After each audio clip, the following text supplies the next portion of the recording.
सबसे आज्ञाकारी लड़का के बा? तार भाई। और सबसे बदमाश लड़का? हमार भाई। Very good baby, very good.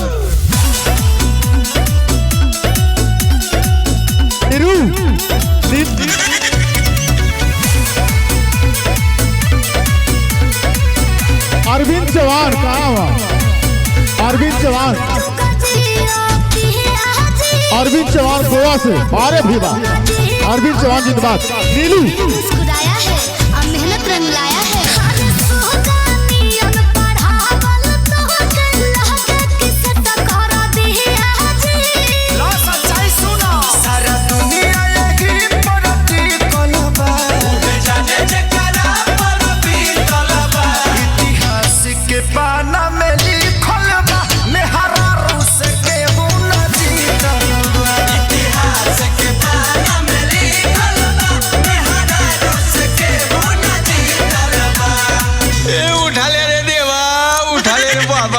अच्छा एगो और बात बताई।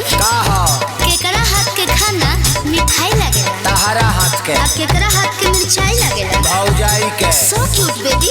एक और बात बताइए, बैंक बैलेंस कमा के किसको देना है? आपको। और किसको बताना नहीं है? बाप को। यस।